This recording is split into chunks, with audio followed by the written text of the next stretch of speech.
You have found the Behind the Lines podcast presented by BetMGM for week number 4 in the National Football League. My name is Stephen Andress, managing editor at thelines.com, joined each and every week on this show by the manager of sports trading over at BetMGM, Christian Cipollini. And things are good in our neck of the woods, Christian. Our Phillies are a game away as we record this morning from home field in the wild card round. Your Eagles look like last year's Eagles on Monday Night Football, and my 49ers look like last year's 49ers. So things are pretty good in our neighborhoods these days. Yeah, no complaints from me. And this week also for the book was a very good week as well. So the book is definitely not complaining either. That was a good one. Oh, well, I'm sure our audience will be thrilled to hear that, Christian. But so overall, another winning week for the book. I believe that's 3 straight to start the year, if I'm not mistaken. Yeah, it sounds like it. I wasn't here at last week, but last week also seemed like just not a good one like this week, but a winning one last week. This was definitely the best one of the year. So let's start with what games made you guys at BetMGM the most money. And I'm going to go out on a limb and say the Cowboys losing was probably a good result for you guys. Yeah, for sure. That 4 o'clock window, we needed at least one of the Chiefs or the Cowboys to lose. So Cardinals did us a big favor there, and that one really helped out. The other one that helped was Colts Ravens. We were taking a ton of Ravens money. No one believed in the Colts. That was a nice win for us there. So I'm going to just make a note here. BetMGM equals biggest Josh Dobbs fans in the world. Just making a mental note of that. How about the flip side? Was there any silver lining here for the public? What were some of the games that maybe the public got some revenge on you guys? Yeah, I missed the Texans were another one that the book won on. That was the last big one for Yeah. the book. Yeah, Texans for sure. But yeah, for the public did have a couple there. The Dolphins for sure. No one was really betting on the Broncos. Even our Colorado friends, we weren't taking much. And obviously, 50-point win is going to be pretty nice for anyone that backed them. And then the Bills and the Chiefs, the other two, ended up being big wins. Same way, just all public money on those 3 teams.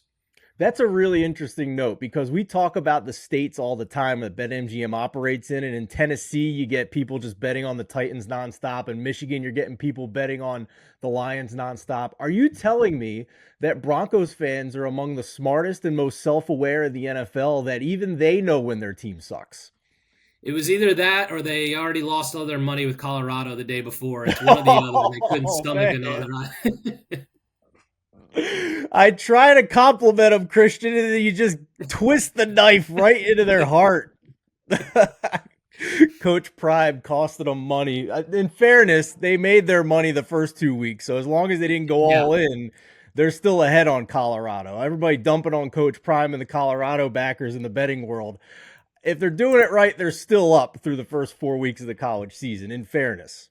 Yeah, so hopefully they were smart there and were, like you said, were self-aware and realized that there was about to be a problem coming with the Dolphins coming to town. Although that home field advantage, I've sat in that sun in Miami before. It is real. It is hot Wow. there. Like you even sitting in the stands, you were sweating like crazy. So I'll give the Broncos a little benefit of the doubt there. At this point, I can't remember the last time I've seen a road team in Miami not have the canopies up on the sideline. It's a legitimate thing for sure. That's for sure. So let's look forward here now, Christian, to week 4 in the National Football League. The early week lines, the spreads and the totals over at BetMGM. And we'll begin with a good old-fashioned NFC North showdown on Thursday Night Football. The Lions at the Packers, although the Packers, we still have a lot of uncertainty with their injury report as we record here on Tuesday morning. But where are we at spread and total? Right now, Lions are 1.5-point favorites on the road here. That totals 45.5. I'd say we're probably projecting Jones and Watson to play. It seemed like maybe they were just keeping them out this week, knowing they had a short week and hoping to get them back Thursday. So that is a little bit. That's the thought process that they'll play.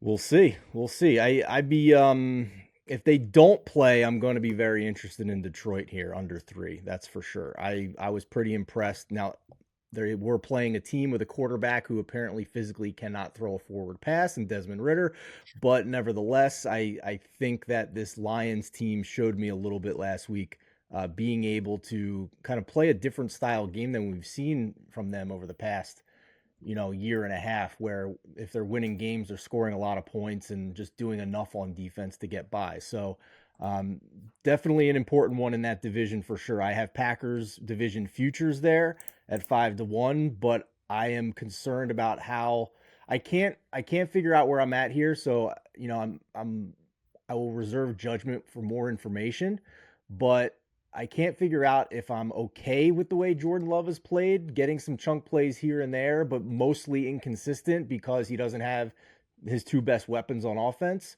or if this is a red flag. So it might just be that he doesn't have Watson and Jones, and that's how it's going to be. So we'll see. We'll see. I'm not quite sure what to make of the Packers at this point after really an historic comeback from Green Bay. They were only the third team this century to get shut out through three quarters and come back from a 17-point deficit or more to win the game against New Orleans. So we'll see.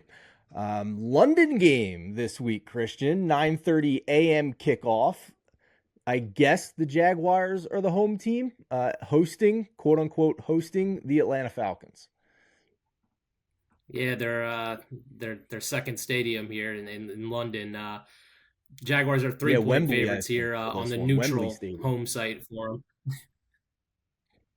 Yeah, that's their Yeah. their neutral home site for the Jaguars here, I guess. 43.5 is that point total there. On to the 1 o'clock. So you got Dolphins, Bills. Bills are 2.5-point favorites at home for the 53.5-point total. Believe it or not, Broncos, Bears, but the Broncos are 3.5-point favorites on the road here after that 50-point loss with a 45.5-point total. Ravens, Browns. Browns are 2.5-point favorites at home with a 41-point total. Bengals, Titans. Bengals 2.5-point favorites on the road, 42.5-point total. Rams, Colts. Colts are 1-point favorites. That totals 44.5. Bucks, Saints. Saints are 3-point favorites with a 39.5-point total. Commanders at the Eagles. Eagles 8.5-point favorites. It's 45.5-point total. Vikings, Panthers. Vikings are 3.5-point favorites on the road. 45.5-point total. Last of the 1 o'clocks is Steelers, Texans. Steelers are 3-point favorites on the road and a 41-point total. Have the Bears dropped below the Arizona Cardinals as your dead last team in your power ratings? Yeah. I mean, you can tell right there by that total. No one wants to bet the Broncos. You could argue the Broncos are a bottom 5 team at the moment, and they are 3.5-point favorites on the road. So that really should tell you all you need to know right there, that the Bears are Crazy. an absolute dumpster fire at the moment. Absolutely crazy how far the market rating on the Chicago Bears has fallen since the preseason expectations, both by casual fans and bettors alike, that had this team rated as more of a league average team, now rock bottom and may not have hit bottom in Chicago and Hallis Hall at this point. Christian, let's look at the 4 o'clock Eastern time kickoffs here for week 4. Yeah, Raiders at Chargers. Chargers are 5.5-point favorites with a 47.5-point total. Patriots, Cowboys. Cowboys are 7-point favorites at home, 42.5-point total. And then Cardinals, 49ers, even though they may have beaten out the Bears, they're still 14-point favorites on the road here to the 49ers with a 44.5-point total. You said favorite, so just to clarify, 14-point underdogs on the road Sorry, against the yes, the 49ers. Cardinals are definitely the underdog, yes. I was about to run to my BetMGM app, Christian. I'm just saying. So one note here for the Raiders Chargers game, Jimmy Garoppolo is in concussion protocol. This was around 4.5 at the very start of the week. We're up to 5.5. May go higher if he does not get in at least a limited practice by Thursday, if you kind of follow the way the protocol works.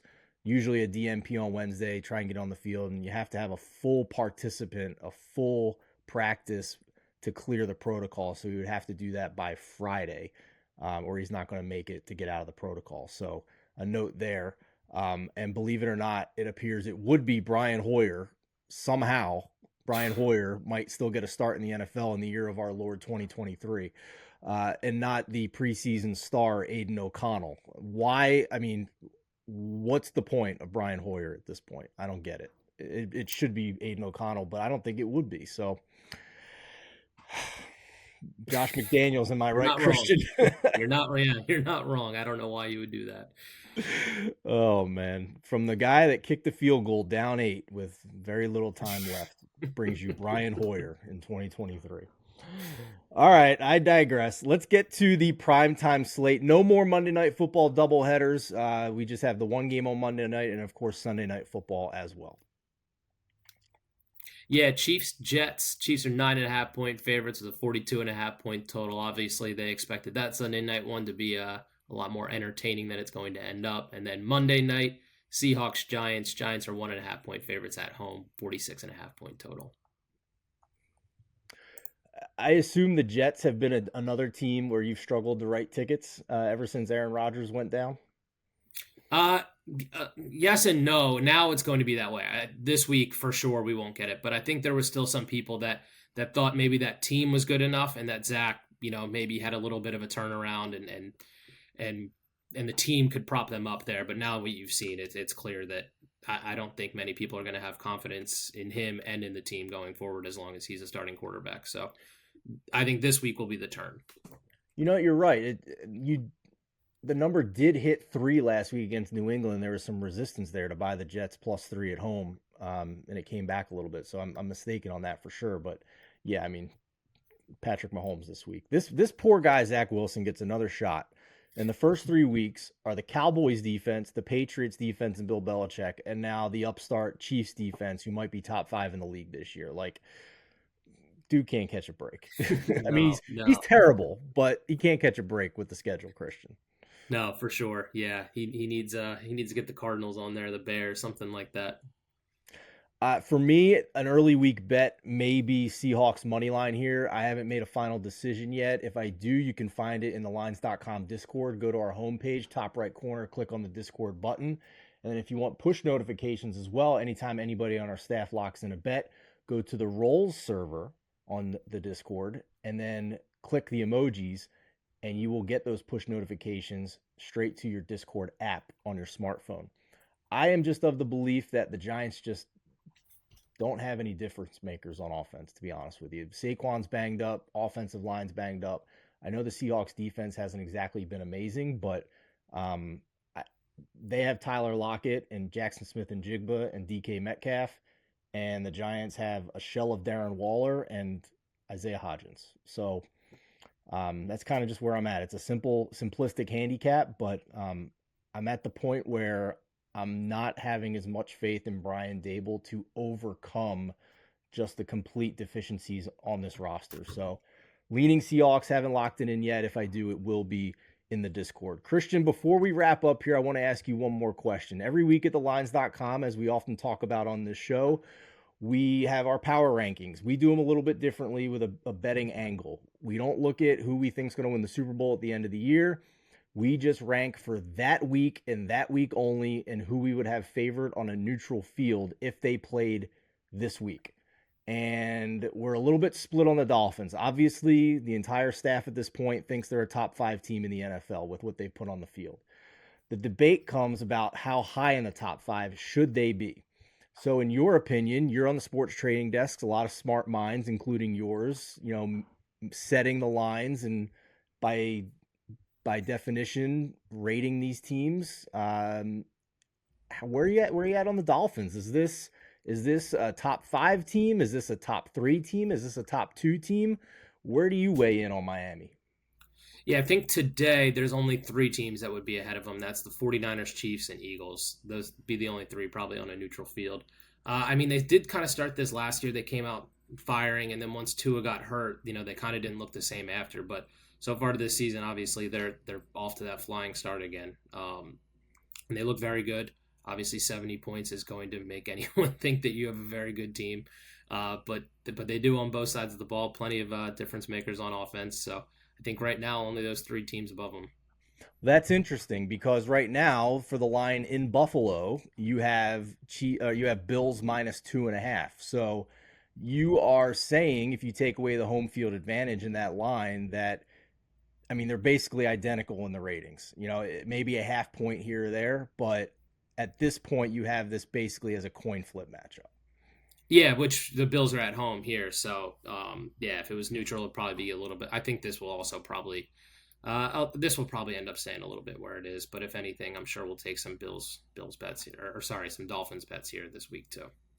Interesting. Very interesting. Personally, for me, I did put the Dolphins up to number two. And I know that their defense may not be as good as the 49ers or the Eagles at this point. But when you're this efficient on offense, and to me, it's more than just the 70-point game, it's what we saw in the first couple of weeks as well.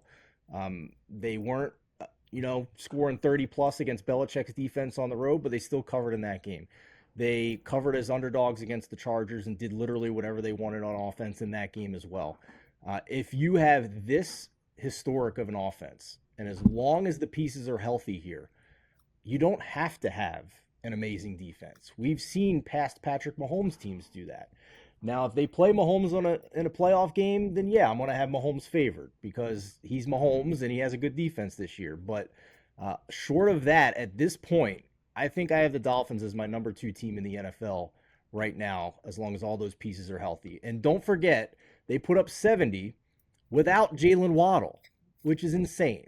So hats off to Mike McDaniel and Vic Fangio down there with what they're doing in Miami. It's really fun to watch. Christian, as always, we appreciate it. Go Phillies. October is almost here. We enjoy the NFL talks as always every single week here on Behind the Lines presented by BetMGM. And for the rest of you out there, stay tuned every week here on the Lines.com podcast network. We have this show as well as Beat the Closing Number with Eli Hershkovich and Mo Nawara with their opinions on the lines and a special guest every week to give their opinions on what's going on in the NFL betting world. And as always, we'll be back every Friday over the weekend with the NFL Megapod. Matt Brown, Adam Candy, and myself breaking down every single line, every single matchup on Sunday in the NFL. For Christian Cipollini, I'm Stephen Andress. Thanks for watching. Thanks for listening to Behind the Lines.